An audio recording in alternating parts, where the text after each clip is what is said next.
Muito boa tarde, pessoal. Todos alimentados? Mas ninguém respondeu meu boa tarde, vocês estão dormindo. Vou de novo, hein? Muito boa tarde, pessoal. Bom, não estão dormindo, então a gente tá num bom patamar aqui.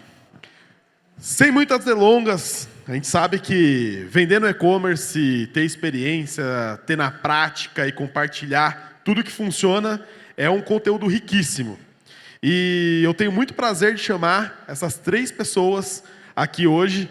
Então, primeiro eu vou convidar ao palco o Alvino Amaro, que é o nosso gerente de sucesso cliente na Tray, que vai ser o condutor desse painel. Em seguida, quero chamar aqui a Suzana, que é a CEO da Artstones, uma loja que trabalha com um nicho muito específico, tem muito conhecimento. Eu falo que a história se cruza com o e-commerce no Brasil.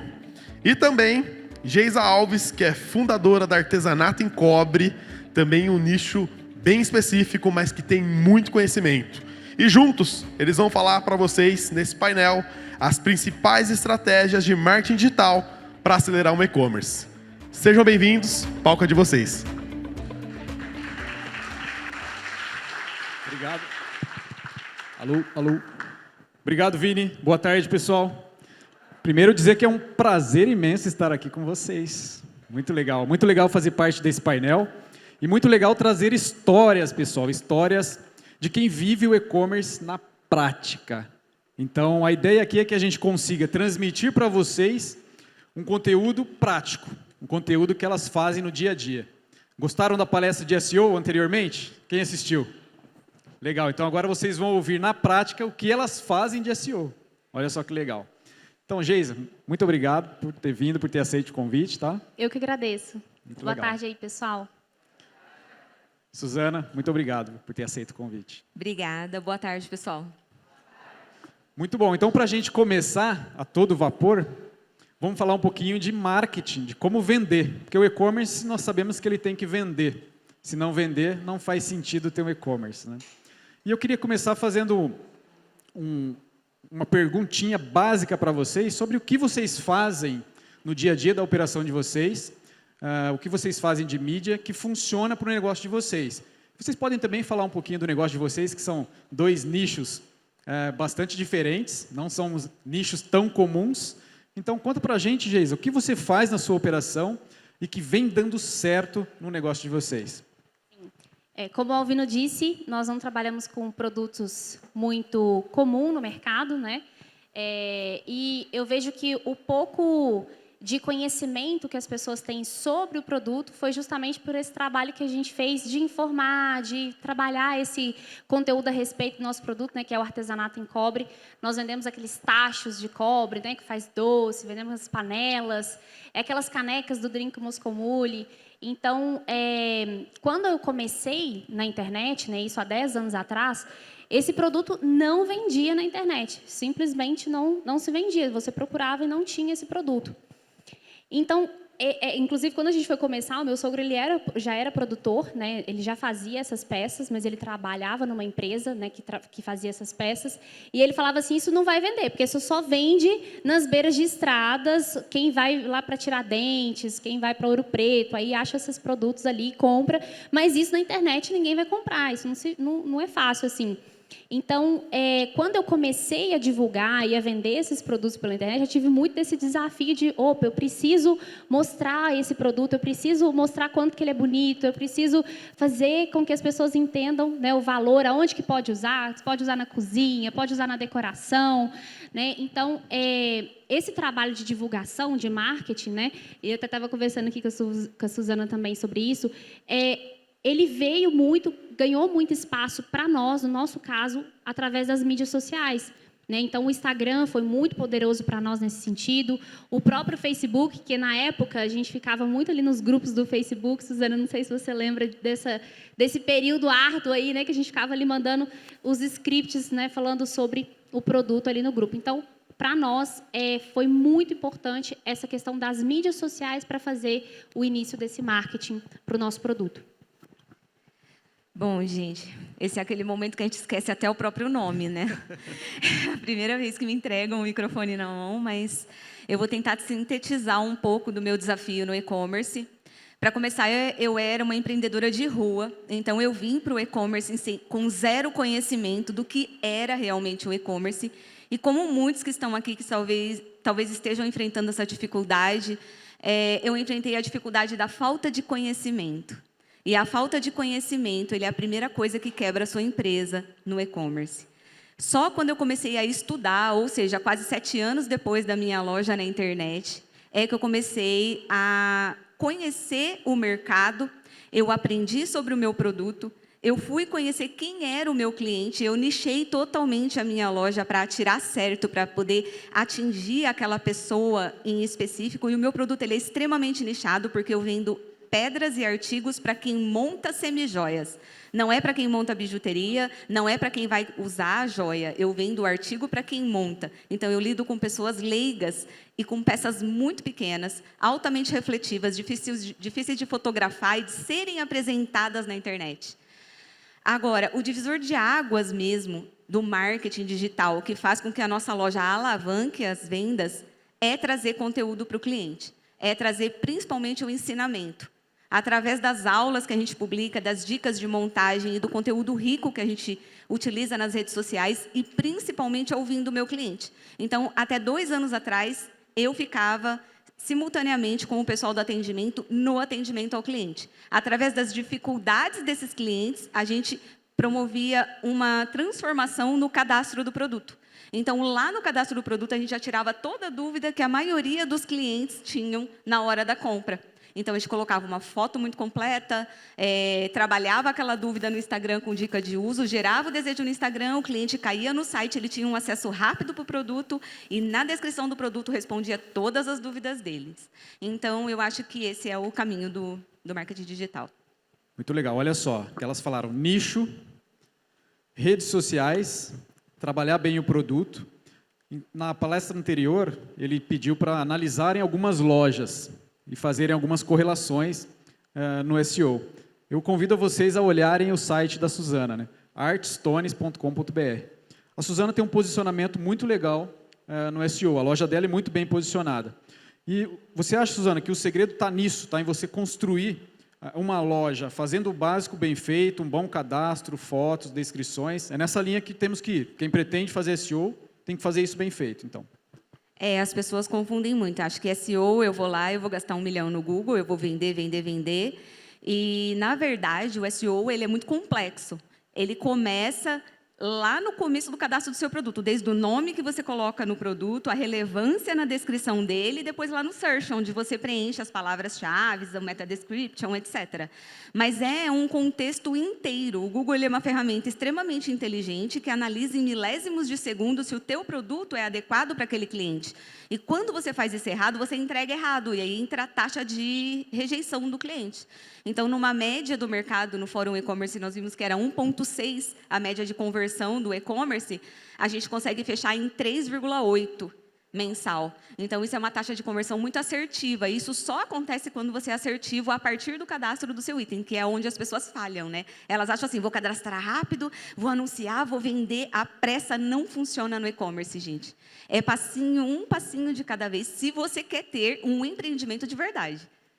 Olha só que insight legal, né?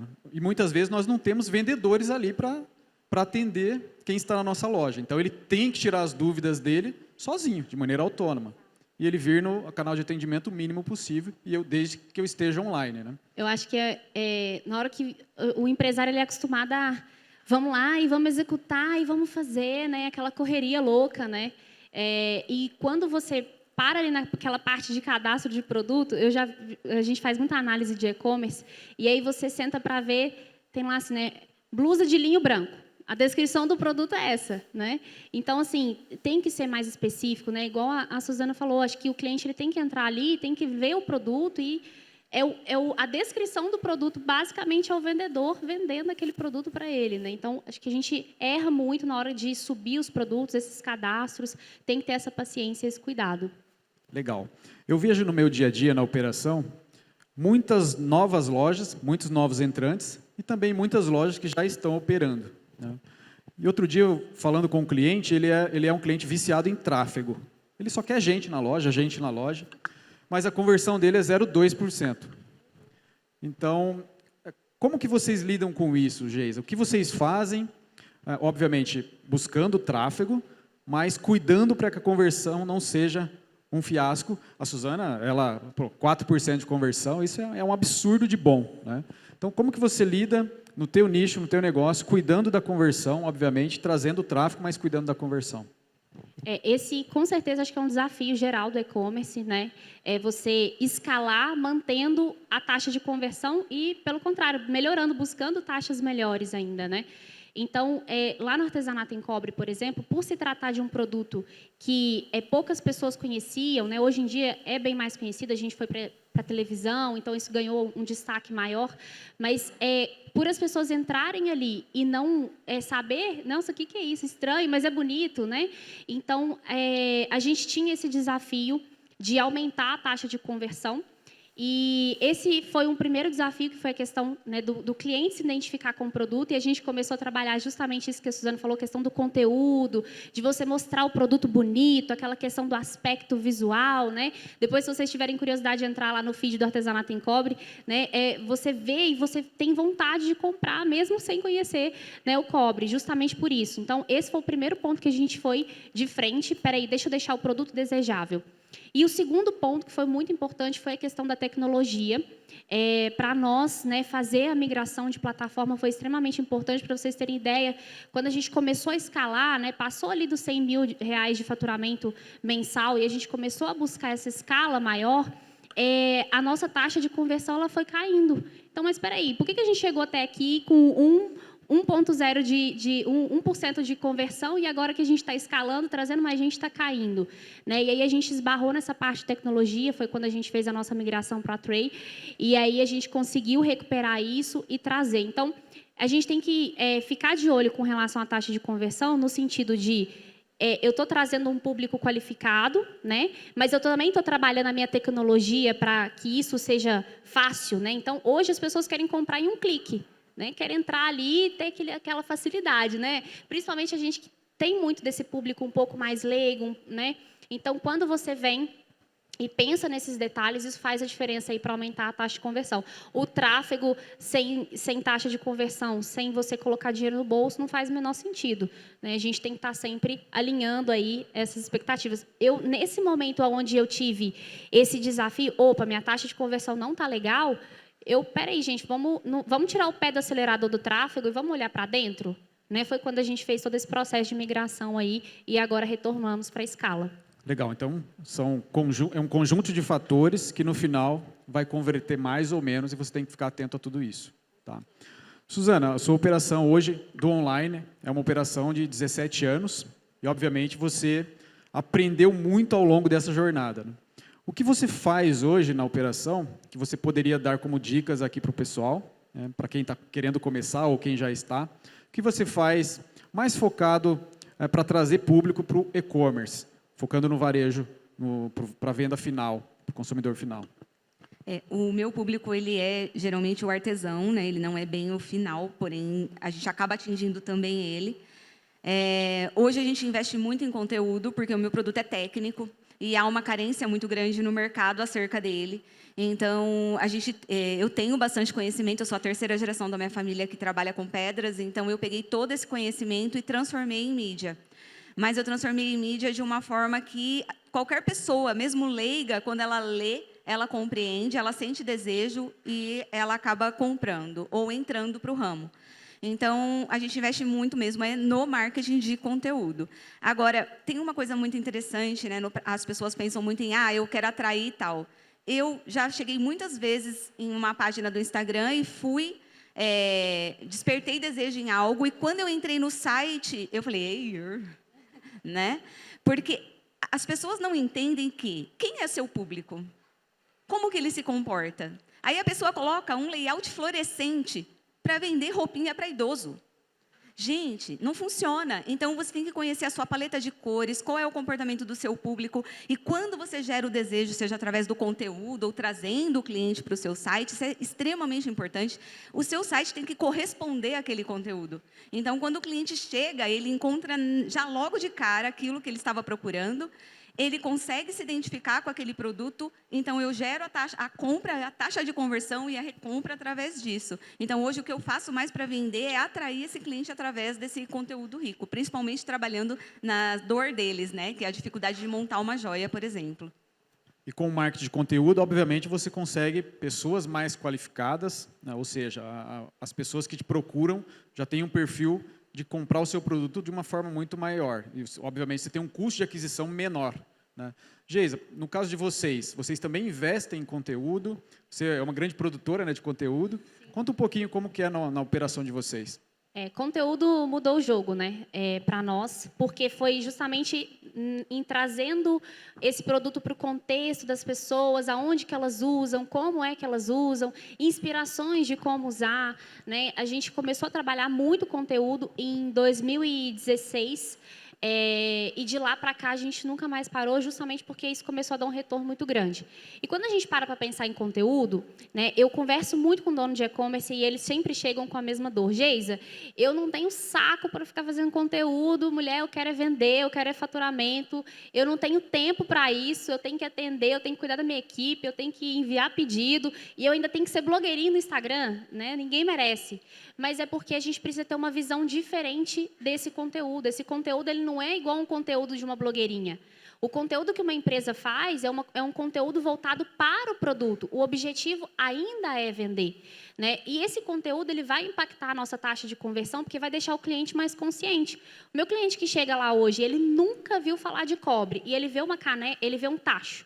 Um tacho custa R$300. Ele fala assim, meu Deus, vou pagar R$300 num tacho que vai ficar escuro daqui 2 dias, né? Eu não vou comprar isso, não. Agora, quando ele vê, primeiro, que a gente participou do Masterchef, que os grandes chefes usam um tacho, que o tacho é o melhor produto, o melhor meio para ele fazer uma fritura ou um doce, que ele cozinha homogêneo, que ele não causa danos à saúde. Então, quando eu vou conscientizando esse cliente sobre o meu produto, ele fica mais perto de comprar, a ponto de que ele acha que R$300 está de boa.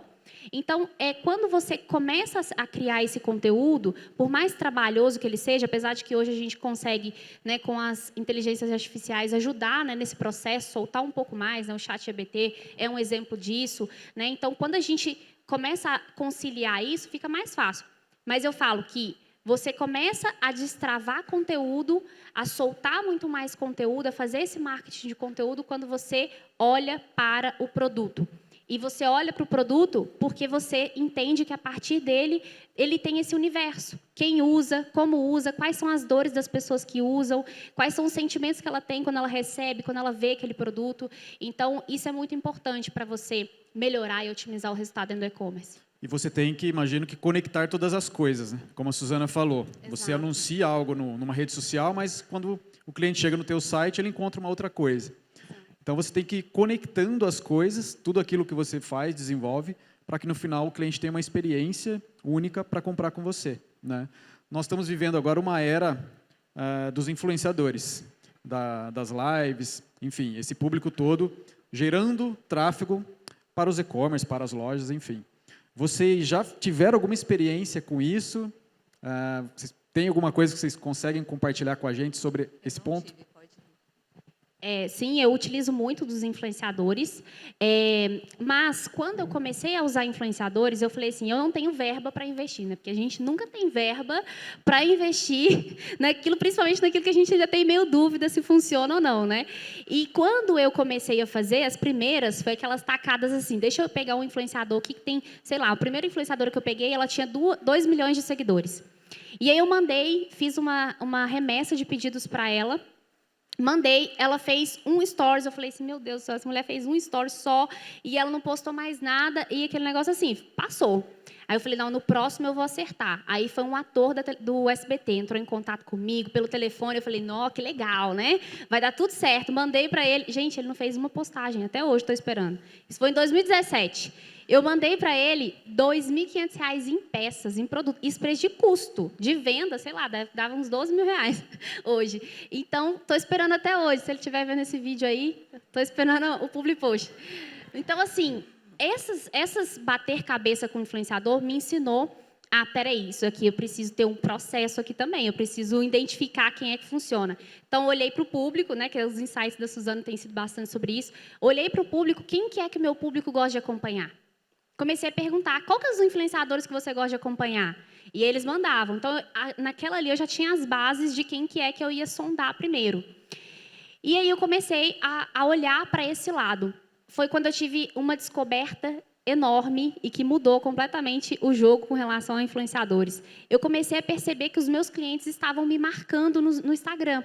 E eu comecei a entrar no Instagram dos meus clientes e eu falava assim, gente, essas fotos dos meus clientes estão muito melhor do que a minha. O Instagram deles está muito mais bonito que o meu. E foi quando eu comecei a fazer os meus clientes como influenciadores. Porque, de fato, eles já tinham esse comportamento. Hoje é muito difícil uma pessoa não ter comportamento de ser influente ali, né? Então, eu peguei nanos influenciadores, que são pessoas que têm ali, né, 1.000, 2.000 pessoas, mas que faziam fotos lindas, vídeos muito bonitos, né? E comecei a pegar influenciadores com 50, com 60, com 100 mil, né? Então, parei de olhar lá para os gigantes e comecei a olhar aqui para essas cadeias que são muito mais engajadas e muito mais orgânicas, né, inclusive. Então, isso foi uma coisa que mudou muito. E olhar para esse cliente que tem esse potencial, né, de ser um influenciador ali e fazer essas parcerias com ele. E eu, depois que eu fiz essas parcerias que deram errado, eu sempre faço, o modelo que funciona para mim é permuta, então eu não entro com dinheiro no jogo, eu entro com a permuta. A pessoa tem que gostar do produto, ela tem que realmente falar do produto, ela tem que usar o produto para ela poder ser um influenciador da marca. Legal, não basta só postar sem conhecer de qualquer jeito, né? Essa é uma pergunta que me fazem muito. Alvino, pega o influenciador gigantão ou influenciador pequeno? Então, a recomendação, trabalhar com os pequenos é algo positivo. Acho que começar com os pequenos, inclusive, vai te dar essa, né, o que funciona, o que não funciona. Deixar tudo documentado. O que você vai me entregar, quando você vai me entregar, quando você vai postar, quantos stories vai fazer, quantos vídeos vai fazer. Então, acho que tem que deixar isso tudo bem alinhado com o influenciador também, para não ter problema. Legal. Eu estava olhando, Suzana, na sua loja, você tem as avaliações e os depoimentos. Isso é uma outra estratégia também que a gente pode usar ao nosso favor, né? Para gerar tráfego, para gerar conversão. Você trabalha bem isso? Conta um pouquinho para a gente como que você faz lá na operação. A gente tem trabalhado isso há 1 ano e eu relutei muito para colocar a avaliação, porque imagina só, eu vendo um produto que ele mede às vezes 0,2 milímetros. E não, as pessoas não sabem a diferença de centímetro e milímetro. Então, a gente sofre muito com isso na internet. Aí eu falei, eu vou colocar avaliação, a pessoa que nunca comprou, ela vai falar assim, esse produto é muito pequeno, e vai dar nota 1, né? E aí a gente relutou, mas falei, bom, vamos lá, vamos colocar a avaliação e ver como é que vai rolar. Eu fui surpreendida de uma forma muito positiva, porque em pouco menos de 1 ano, nós temos 7.000 avaliações em produtos e nós temos 4,9 de 5 estrelas. Então, vamos colocar aqui, a maioria absoluta dos clientes nos dão 5 estrelas. E, às vezes, eles dão 3 estrelas, não justificam o porquê, ou eles dão 1 estrela e eles falam assim, essa pedra é muito pequena, e a pedra é de 2 milímetros. Sim, ela é pequena. Mas a gente conversa com o cliente e faz um pós-venda bem legal, a gente trabalha muito essa avaliação pequena, mas foi gratificante e hoje eu utilizo isso como estratégia de remarketing. Porque o retarget eu não pratico muito, porque o meu cliente costuma deixar o carrinho dele lá por 2, 3 dias, ele leva 2, 3 dias fazendo a compra, os nossos carrinhos têm em média entre 30 e até 1.000 itens, então o cliente demora muito fazendo o processo de compra dele, então a gente sabe que ele vai voltar e vai continuar e vai pedir ajuda, mas a gente trabalha o remarketing daquele pessoal que estava pela primeira vez e entrou no carrinho e não se sentiu seguro, com as avaliações, falando, oi, a gente é real, olha o que o pessoal está dizendo, o nosso produto tem qualidade, eu prego muita qualidade, eu prezo muito por ela, porque o meu produto é para joia e semi-joia. Não é para bijuteria, então ele não pode desbotar. O meu ouro não desbota. A minha peça, quando o lote chega, eu faço uma tornozeleira. Essa que está aqui é para eu fazer tudo que não se deve com ela, para provar que o lote presta. Então, eu numero aquele lote e eu sei que não vai ter problema no meu banho ouro. Eu dou garantia numa peça que o artesão vai manusear com alicate. Então, quando as pessoas chegam no nosso site, elas veem outras pessoas, outros artesãos nos marcando, nós chegamos a uma marca que me deixa muito surpresa. O meu cliente é o meu influenciador. Ele é o meu maior influenciador. Todos os dias a gente recebe muito history marcando a loja, dizendo assim, pessoal, tem coisa nova na nossa loja e o material é da Artstones, hein? Então, isso para a gente não tem preço. Isso foi um trabalho de formiguinha, com muita estratégia, com muita autoridade. Você tem que saber o que você vende. Eu acho que, para ser bem avaliado, a empresa é mal avaliada quando ela só pensa em vender, ela não sabe o que ela vende, ela oferece algo que ela não pode cumprir. Quer ver uma coisa que eu odeio? Eu compro calça jeans na internet. É uma luta, gente, eu tenho 1,5 m. As pessoas colocam uma blogueira, cinturão, corpão, popozão. Aí eu entro assim, oi, pessoal, tudo bem? Essa calça é cos alto? Gente, o cos alto vem parar aqui. Ah, sim, mas não fica muito alto, não. Qual que é o tamanho do cos? Não está na descrição. Não tem, assim, hello, baixinhas? Esse cos tem tantos centímetros de altura. Eu sei que a calça vai parar aqui, não vai servir.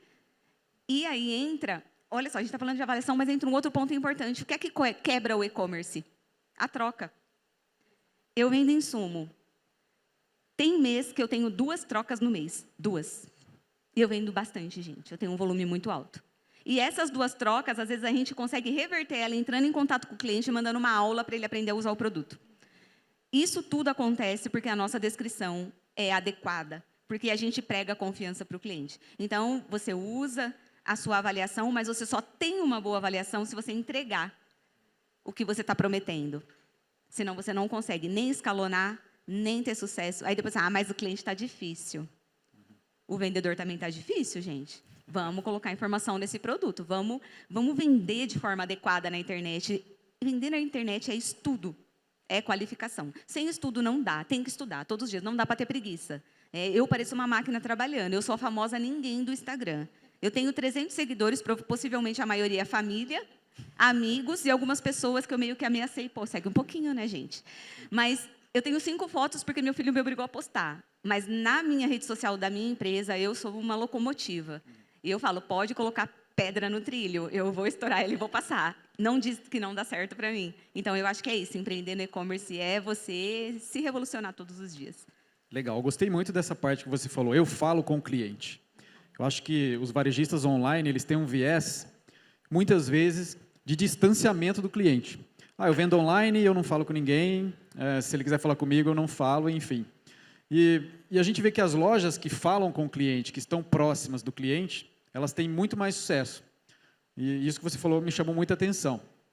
E, Geisa, vocês também têm esse papel, né, de trabalhar avaliações, trabalhar essa questão do conteúdo da loja. Sim. Né? Eu falo que quando a gente vai analisar um e-commerce, a primeira coisa, né? Cadê o sistema de avaliação? Porque hoje é pré-requisito, né? Quando a gente entra, eu não sei vocês, mas eu não compro sem ver a avaliação. Às vezes eu vou lá, clico nas estrelinhas, leio os comentários, né? E agora está tão inovador que tem como a gente até colocar a foto, o vídeo, né? Usando, o cliente vai lá e coloca. Então, isso é incrível, né? O seu cliente vende para você. Então, tem que ter, isso aumenta muito a taxa de conversão, impacta bastante, a gente usa no e-commerce e a gente usa também isso como prova social, né? Eu vou lá, estou falando, mencionando sobre um produto, principalmente na rede social, às vezes eu estou lá no Instagram falando sobre uma caneca, por exemplo, e essa caneca, ela é um dos meus produtos curva A, que vende muito e por isso ela tem muita avaliação. Eu não preciso nem procurar, eu só entro lá no site, printo os 3 primeiros comentários ali, já coloco o feedback dos clientes, né? Pode ser usado também ali no remarketing também para, né, causar essa autoridade para a loja. Então, depoimento é fundamental, né? Ter esse sistema de avaliação ali dentro do site, a gente trabalha isso muito dentro do artesanato e o nosso atendimento é muito humanizado, né? Igual a Su falou também. Essa questão de você sentar com o cliente, ouvir, né, entender quais são as dores, né, os desafios que ele tem. E cada público tem os seus desafios. Né? O meu, quando a gente começou a vender, para o meu público, eu falava assim, eu não quero vender para esse eu era boba, né? Falava, eu não quero vender para esse público, não, porque meu público não está entendendo meu produto. Mas não era, ninguém estava entendendo meu produto, não era o público, né? Ah, troca aí marketing, troca aí o público, porque esse aqui não está funcionando, não. Não, o que não está funcionando é as informações que eu estou levando, a forma como eu estou vendendo, né? Então, a gente sentou para reformular tudo isso. E sentar com o cliente é o melhor lugar para você fazer, porque você consegue ir direto na fonte, o que eu preciso corrigir, o que eu preciso melhorar. Muito bom. Nós estamos agora na era dos dados, né? A gente vê BI, Big Data, enfim. E eu vejo muitos clientes perdendo uma oportunidade gigantesca, né? Eu vejo clientes que têm lá 2 milhões de clientes na base e não usa aquilo. Não faz nenhuma campanha, não faz e-mail, não envia nada para o cliente fazer uma recompra. O que vocês fazem usando os dados do negócio de vocês, usando a base de cliente de vocês, clientes que compraram determinados produtos, que recompraram, que não recompram? Vocês têm algo que vocês trabalham, a base que vocês já possuem? Eu trabalho bastante o remarketing, mas eu trabalho ele, como eu já informei anteriormente, bastante com o conteúdo. Porque eu sinto que a maior parte das pessoas que são os meus clientes que não voltam são aqueles que encontraram uma barreira no meio do caminho. Eu costumo dizer que eu trabalho com sonhos. Geralmente, a maioria dos meus clientes que chegam até mim, ou eles estão recomeçando, ou eles estão começando, ou eles precisam de uma renda extra. Então, ou eles têm dinheiro para investir no material, ou para pagar uma aula, eles não têm as duas coisas. E eles vêm numa carência muito grande. Eu tenho que ter um atendente no meu WhatsApp que entenda 100% de montagem e de produto, porque o cliente ele vem até a gente, ele acha às vezes até que a gente tem a obrigação de ensinar ele. Não temos. Porém, nós temos o prazer de fazer isso. Então, eu trabalho muito essa parte de trazer esse profissionalismo, esse conhecimento para ele. E, através desse conhecimento, eu consigo um remarketing muito grande. Eu consigo que o cliente volte, que o cliente continue comprando. O meu índice de recompra é realmente muito alto. E eu também trabalho muito na autoridade de qualidade. Eu tenho alguns clientes que falam assim, quando eu falo assim, pessoal, essa pulseira dá para vender por R$40. 10 vai falar assim, eu não consigo concorrer com isso porque a lojinha é da China. Eu falo, não, se você quer concorrer com a China, porque tudo que tem na minha empresa também tem na China. Qual que é o diferencial? O chinês, que é meu fornecedor, ele manda a amostra de pedra para mim e fala, Suzana, você pode verificar se é original essa pedra? De verdade, gente. E aí eu falo, essa é boa, essa é ruim, essa é boa, essa é ruim. E aí, no meu lote, só vem pedra que eu sei que eu posso certificar. Então, quando o cliente entra no meu site, ele compra uma pedra que já foi certificada. E aí ele tem a opção de comprar mais barato, mas ele também tem o medo. E se eu comprar falso, vou montar a minha joia, vou mandar para o meu cliente, vai queimar a minha marca e o meu nome. Mas se eu compro numa empresa que está garantindo, que está certificando que esse produto é bom, eu vou fazer a minha joia, eu vou levar 1 hora fabricando e o meu banho não vai desbotar. Então, isso faz toda a diferença. Então, se você tem um produto muito específico, trabalhe com o cliente na sua autoridade no assunto, porque tem gente que não sabe o que vende. Como é que você vai transparecer a confiança para o cliente comprar se nem você tem essa confiança? Então, eu acho que é realmente um empoderamento da sua marca que faz com que você venda. Com certeza. Tem clientes que têm loja física há 80 anos e não fala que ele tem isso, né? Não divulga isso, não usa isso a favor, né? Marketing local, né? Que as pessoas não usam a seu favor e é muito rico. Você não precisa ter um e-commerce global para vender muito. Você pode fazer o marketing local e hoje, com os tipos de dados que nós temos, é muito fácil de você divulgar ali na sua cidade, na sua região. A gente usa também, né? A gente usa muito o e-mail marketing, usamos muitos grupos VIPs também do WhatsApp, que é sensacional, né? Isso veio para facilitar muito e a gente faz automação ali pelos e-mails, né? Então, tem jornadas diferentes para cada tipo de cliente. A nossa recompra não é tão alta quanto a da Sul, né? Você tem mais experiência com isso, mas a gente precisa realmente ter esse contato de voltar no cliente, né? A gente chama de reativação, a gente faz isso também no A1. Então, por exemplo, vou pegar os clientes que compraram de mim na Black Friday do ano passado, deu 6 meses. Eu sei que geralmente a minha recompra acontece nesse período. Então, com 6 meses, vamos fazer reativação de cliente. Vou chamar um por um, né? Vou fazer, oi, fulano, eu vi que tem 6 meses aqui que você comprou, você fez seu último pedido, você não está precisando repor isso? A gente faz principalmente com vendas de atacado, né? Então, a gente consegue fazer essa reativação de cliente no 1 a 1 e consegue fazer essa reativação também através do conteúdo que você envia dentro desses fluxos, tanto de e-mail quanto de grupo VIP. Eu falo que quem não trabalha grupo VIP está com muito dinheiro na mesa, né? Quem não trabalha bem o WhatsApp, né? Você aquecer esse público, você manter esse conteúdo ativo ali também é extremamente importante, porque você tem essa recompra e é um conteúdo que é garantido de entregar. Porque o Stories que eu postei hoje, pode ser que entregue para o Bruno, pode ser que não. Agora, o script que eu vou enviar no meu grupo VIP, eu tenho certeza que vai chegar no Bruno. Ele pode até não abrir, mas vai ser entregue. Então, é um formato de conteúdo que a gente gosta bastante de usar aí, falando desses dados, né, de voltar nesses clientes e desse CRM. Legal. E pelo que eu entendi, você então tem um grupo VIP, que você chamou de VIP. Então, você deve segmentar a tua base. Eu vejo no dia a dia as pessoas disparando a mesma coisa para todo mundo. Então, muitas vezes, manda produto que não cabe naquele momento, né? Então, a ideia é essa, a gente clusterizar aquilo que a gente tem de base e fazer ofertas diferentes para cada grupo, né? Senão, eu posso ofertar coisas que não fazem sentido. É nessa linha que as pessoas têm que fazer. Clusterizar a base que tem, né? E, inclusive, nós montamos, né, lá dentro do artesanato e com alguns clientes, a gente tem a seguinte estratégia, que é fazer grupos temáticos. Então, por exemplo, nós estamos nos aproximando da Black Friday. Provavelmente, nós faremos grupos específicos para Black Friday. Então, a gente já começa a captação dos clientes levando para lá. Por quê? Porque na Black Friday o tráfego vai subir, a entrega vai aumentar, então a concorrência pela atenção desse meu cliente vai ser o triplo, né? Então, eu já me preparo com antecedência, já vou nutrindo essa base, já vou, né, montando essa base ali, onde eu vou ter uma conversa com eles no 1 a 1 durante o meu período de Black Friday.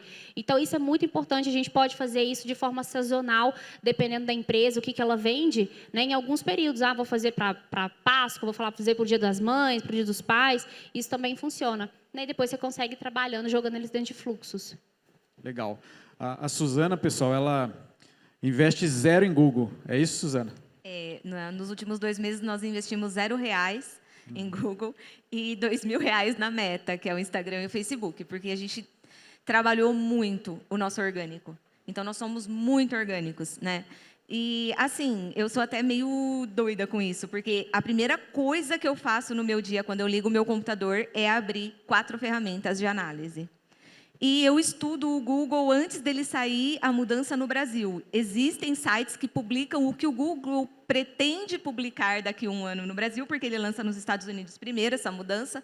Então, quando eu vejo que aquilo pode afetar o meu e-commerce, eu já começo a cutucar o meu marketing. Hoje, a gente tem uma agência de performance que trabalha com a gente também, mas nós trabalhamos internamente até o ano passado, sozinhos. E eu já começo a modificar essas coisas dentro do meu site, porque geralmente é um efeito formiguinha, porque houve uma época que o Google passou uma mudança e eu soube que eu teria que aplicar ela em todos os meus produtos. E eu tinha 2.800 SKUs ativos. Eu levei 1 ano exatamente para conseguir, porque eu tinha 2 funcionários nessa época. Então, eu fiz sozinha. No dia que o Google lançou a mudança no Brasil, o que aconteceu? Eu liguei o SEMrush e a bolinha... Quem aqui já acompanhou o SEMrush? Levanta a mão. É uma ferramenta de análise, vocês veem ali que tem a bolinha, né, e tem os seus competidores. A nossa fez assim. Os competidores sumiram. E teve gente que levou 1 ano para se recuperar. E aí, na época, até uma pessoa da Trey me ligou e falou, o que você fez? Eu falei, eu me preparei antecipadamente. Então, eu sempre ligo as minhas ferramentas de análise, eu sempre vou fazer a varredura do site, eu sempre acompanho. Os olhos do dono, sim, engordam o gado. Você pode contratar a melhor agência do mundo, mas ninguém entende do seu produto como você. E você tem que ter conhecimento para falar de igual para igual. Caso contrário, você corre o risco de fazer o que todo mundo faz. O seu produto nem sempre é o que todo mundo vende. Então, quando uma agência vem conversar comigo, eu sei do que ela está falando.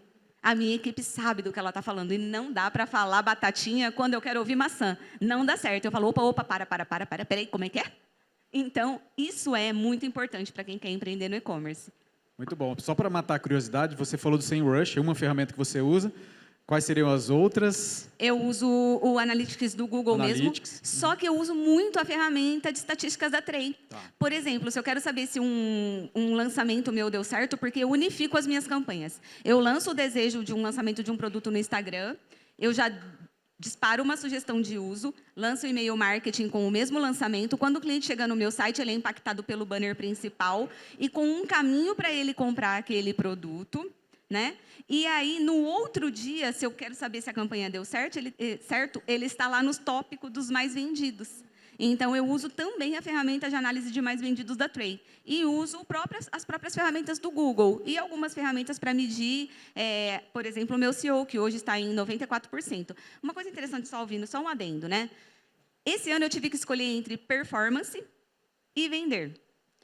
E na performance do meu site, quem puxar ele não está muito legal. A gente está reconstruindo o nosso layout do zero, vamos publicar ele no próximo mês, para poder ter um pouco mais de performance, mas eu tive que fazer uma escolha, porque, no nosso caso, a experiência do cliente era mais importante. E para que eu desse experiência e desenhasse o site de um jeito que fosse fácil para ele comprar, já que ele passa horas comprando o meu produto, eu escolhi equilibrar. Então, eu não tenho muita performance, porém, eu tenho 98, 93, 97% de SEO. Então, eu estou dentro das métricas muito bem avaliada e é por isso que o meu orgânico é muito forte. E ele realmente é muito forte. Se você pesquisar fio de ágata no Google, provavelmente a nossa empresa vai sair em primeiro lugar. E a gente sempre sai em primeiro lugar com quase todos os nossos top 5, top 10, top 30.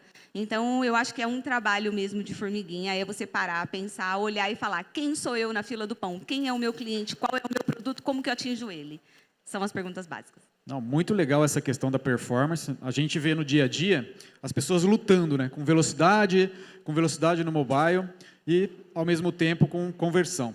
E você falou uma coisa que vai na contramão da performance. Muitas vezes é uma estratégia da companhia não ter performance naquele momento, devido à experiência que eu quero passar para o usuário.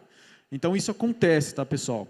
Muitas vezes um site mais lento, pode ser que ele tenha outros desafios nos bastidores, né, que eles estão tratando. Isso a gente vê no dia a dia e é muito comum. Tá? E, Geis, uma coisa que também sempre aparece é a questão de ter uma agência parceira, de contratar uma agência, de fazer dentro de casa. Funciona fazer dentro de casa? Não funciona? Obrigatoriamente tem que ter uma agência? A partir de que tamanho? Como que funcionou isso para você? A gente optou... Eu até estava conversando com a Suzana, eu falei, quando a gente começa um e-commerce, você provavelmente começou sozinho, do zero investimentos, né? Eu comecei negativo, menos R$ 2.400, que foi o investimento que eu fiz inicial. Então, quando você começa, você não tem muito... Peraí, eu vou contratar uma agência. Não, peraí, eu tenho que fazer tudo. Né? Então, pelo menos comigo foi assim, esse processo de fazer tudo. E depois, com 2 anos de empresa, né, quando a gente já estava com 2 anos de empresa, o meu sócio, né, que é o meu esposo Bruno, ele se especializou nessa parte de tráfego, de performance. Então, a gente manteve isso dentro da empresa. A gente até estava trocando ideia ali nos bastidores e estava falando tanto que a nossa equipe sabe de tudo. O tanto que a nossa equipe domina tudo. O tanto que a nossa equipe sabe como que funciona o e-commerce e precisa saber. Um para cobrir o outro, porque a gente está sempre pensando nessa otimização, né, em deixar a empresa mais enxuta e deixar a inteligência dentro da empresa também. Mas chega num certo ponto que, se você tiver que escolher entre você parar para pensar no seu projeto e você ter que colocar a mão dentro do gerenciador de anúncios para subir campanha, aí eu acho que chegou o momento de você realmente delegar isso para uma pessoa que está mais capacitada, para uma agência que está realmente sentada ali pensando, só que é delegar, não delargar, que tem muita diferença. Né? Delegar você vai lá e fala, se vira aí com os 5 mil de investimento que eu estou te entregando, com os 10 mil reais que eu estou te entregando de investimento, e delegar, não, é sentar, peraí, eu tenho inteligência, é o que ela falou, ninguém conhece o produto igual ela. Né? Então, ela tem que participar desse processo junto com uma agência. Então, eu sou super a favor de, sim, você contratar uma agência a partir do momento que você tem verba para fazer isso e de que você entende que isso vai ser algo para escalar o seu projeto. Não, muito legal. Delegar e não delargar. Participar junto com a agência. Né? Se você entende, você sabe o que cobrar da agência. Participar das reuniões, a pessoa fala assim, mas reunião de novo com a agência. Sim, participe e veja o que eles estão fazendo, se está correto... E se não está só ali, né, enchendo linguiça e levando o seu dinheiro, porque o seu investimento é muito importante. Legal. Então, eu levo isso muito em consideração. E conhecimento é tudo, gente. Conhecimento é riqueza. Muito bom. Eu queria aproveitar aqui os nossos últimos minutos para abrir para o pessoal, caso alguém tenha alguma pergunta para vocês que estão operando, né, operando o e-commerce no dia a dia. Então, Vini, acho que podemos abrir para perguntas, né? Bom, queria... Só levantar a mão, levantar quem quer fazer né? uma pergunta. Ninguém quer perguntar nada para a Geise e para a Suzana. Tem uma ali no fundo. Eu falo que não tem pergunta boba, tem bobo que não pergunta. Boa.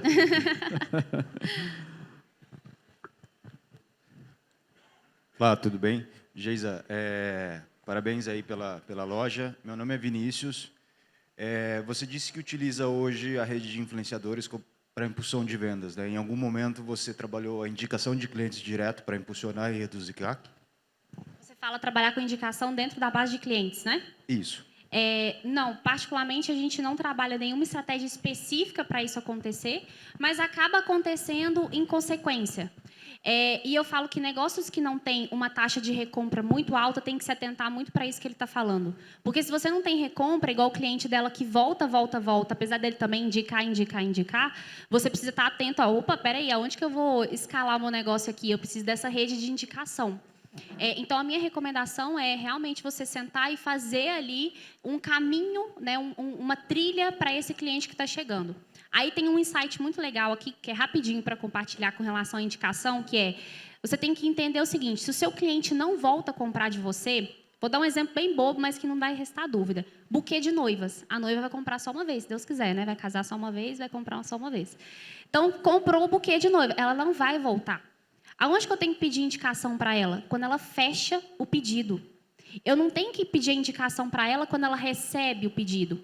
Então, esse é um site muito, muito bom. Então, como que eu faria isso, por exemplo? A noiva fechou o pedido comigo, eu falo, fulana, nós estamos trabalhando, nós temos um programa de indicação aqui dentro da empresa, e você fazendo uma indicação de uma amiga noivinha, eu vou te mandar um presente a mais dentro do seu pedido, junto com o seu buquê. Se você me indicar o contato dela, só um contato, só um nome e um WhatsApp, ela me passa. Gente, essa pessoa está tão qualificada. Por quê? Porque, geralmente, quem está casando está num ciclo de amigos que também está nesse processo, você concorda? Então, essas indicações que vêm dessa forma, elas são muito mais assertivas. Eu vou entrar em contato, ô, Juliana, quem me passou seu contato foi sua amiga Carla, que está casando, ela fechou um pedido aqui comigo, e ela me indicou, falou que você também é noivinha. Você conhece nosso trabalho? Posso te apresentar? E aí, isso funciona muito bem. Então, quem tem esse olhar para indicação, e realmente tem que ter, trabalhar isso. E isso pode ser trabalhado no final, quando eu entrego o pedido também para esse cliente. Respondi a sua pergunta? Legal. Mais alguma pergunta, pessoal? Alvino, a gente está em cima do horário agora. Em cima? Em cima, Tá infelizmente. Já acendeu o vermelho aqui para mim. Ah lá. Para quem não sabe, aqui em cima fica um tempo, só falta gritar, tá? Muito bom. Bom, palmas para os nossos convidados, valeu, né?